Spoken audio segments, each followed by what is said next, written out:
How I Met Your Mother. Alright. On Emmy night, 2013, the night before Season 9, the final season of Honeymooners premiered, I have never seen one episode of How I Met Your Mother until that Monday night when Season 9 premiered. I watched the Season 9 premiere. That was the first episode I ever saw of How I Met Your Mother. I watched it. I liked it. I didn't laugh too hard because I really didn't know who these characters were. And so I went to Netflix, I watched the pilot, and from that point on, I asked myself, how come I never watched this show when it first premiered? Because I remember when this show first premiered in 2005. I remember. I didn't want to watch it because I thought it sounded too stupid. Like, who wants to watch a story, a sitcom where a guy tells a story of how he met his wife? Who wants to watch that? What they do to this show, what Carter Bays and Craig Thomas do to this show, Carter and Craig, it's I have never seen a sitcom like this. Now, at first when I was watching it, it kind of reminded me of Friends a little bit. And Friends isn't on this list, by the way. I haven't seen enough of Friends, but I've seen enough to, like, understand what Friends is about. It kind of reminded me of Friends a little bit. But what's different from this show is that the 5 of these characters work so well together. These actors work so well together. I think, in my opinion, and you can quote me on this, I honestly think Barney Stinson is the greatest sitcom character of all time. Bigger than Kramer from Seinfeld, bigger than Sheldon from The Big Bang Theory, bigger than Archie Bunker from All in the Family, even bigger than, well, like I said, you know, Kramer from Seinfeld, because I always considered he was even bigger than Ralph Cramden from The Honeymooners. This character, you never know what he's going to do next. And, oh my God, it's such a well-written character. I know it seems so cliched what he does, and it's not real, it's not reality, but, man, every time NPH is on screen, I always laugh.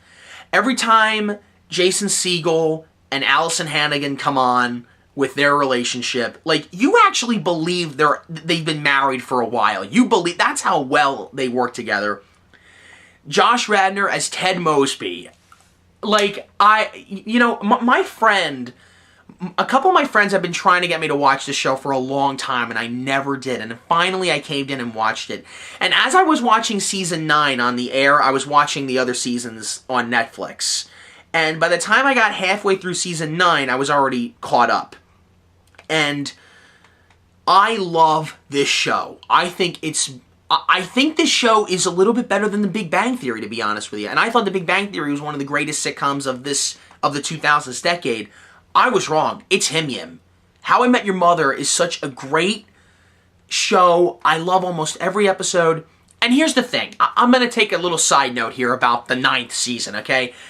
Everybody on Facebook was saying Season 9 sucks. It's terrible. It's terrible. Folks, I sat through Season 9 of 2.5 Men, okay? Season 9 of How I Met Your Mother is not, I will admit, it's not as good as the previous seasons, but, folks, again, I've seen Season 9 of 2.5 Men. You don't know what you're talking about if you think Season 9 of How I Met Your Mother is bad. You don't know what you're talking about, okay? And here's the other thing. About the finale. I liked the finale. I did. Up until the last 5 minutes. Because here's the thing. And it's been months since the finale aired, but I don't think everybody has seen it yet. So I won't give too much away. But the thing what happens to the mother, that really kind of pissed me off a little bit. Just a little bit at first. I mean, now in retrospect, I understand, like that was what they were going for. Okay, fine. But I kind of didn't want to see Ted go back to Robin. I didn't want to see that. I mean, I know they liked each other and everything, and I know it had been 6 years, but a lot of people said that it didn't make any sense. about that he would go back to Robin. Now, I'm going to do a short version of this because what I'm getting into here, this could be a whole other video, okay? But I was against that at first, but you know what? I kind of can see him going back to Robin because it had been 6 years since the mother, what happened to the mother. But a lot of people said, oh, it was rushed, it happened way too fast, that wasn't right. I mean, people are saying that that alone could have been the entire 9th season instead of the wedding. And a lot of people were pissed that Barney and Robin end up getting, you know, divorced. You know, I saw that coming, to be honest with you. I kind of did see that coming because you can't tie down Barney Stinson. You just can't. Haven't we learned at this point what Barney Stinson is capable of? You know, that's why the last scene, like his outcome of what happens to his character, that's the thing that changes him. And I liked that. That was good. So we finally learned what changed him. And I do like the finale. I hate to admit it. I do like it. I wished it wasn't as rushed. It felt like it was rushed, but it was good. Now, if you really hated the finale, there's an alternate version of it that I've seen that is way better. I love the alternate version, so much better than the original finale. But let's take apart the alternate and look at what the finale is on its own. It's a great, I think it's okay. But people are saying, fans of the show have been watching the show since the beginning, are saying, I'll never watch another How I Met Your Mother episode again because of the finale, because I know how it's all going to end. Folks, that doesn't mean that there are episodes of How I Met Your Mother that are hilarious. They are so funny. Even if you don't like the finale and if you don't like season 9, there are episodes of How I Met Your Mother that are really, really funny, and it's a great show. And I've seen all 208 episodes of How I Met Your Mother. It's my new favorite sitcom. I love it. And I want to recommend it to you guys. So if you haven't seen it yet, check it out. I mean, don't let the finale keep you from watching it. Like, keep watching it. It's a good show. It always cheers me up when I'm in a bad mood. I still stand by that quote that Barney Stinson is the greatest sitcom character of all time because he's awesome. True story. One thing I do love about this show are the musical numbers.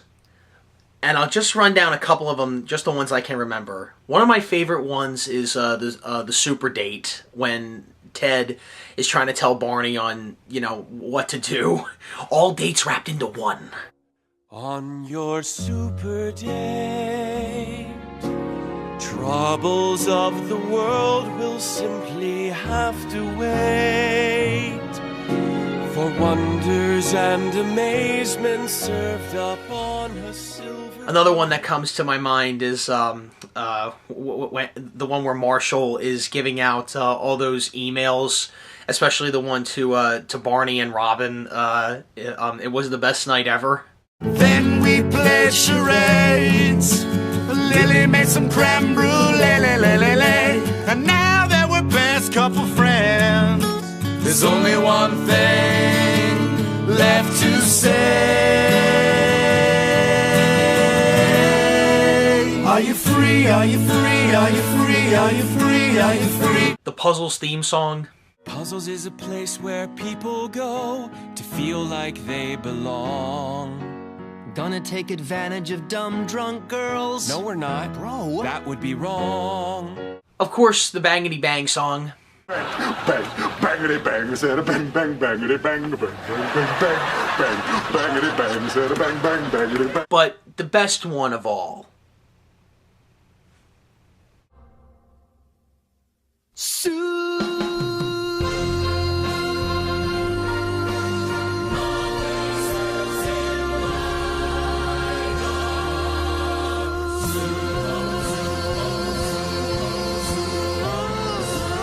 How I Met Your Mother. I recommend it for everybody.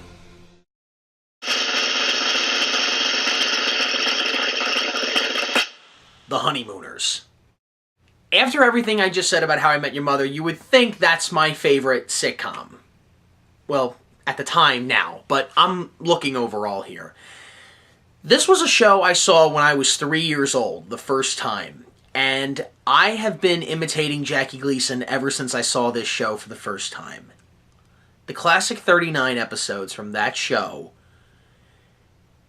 call it sexist, call it whatever you want, it was the mid-50s, it was a different time. It was back when television was actually first starting out, by the way.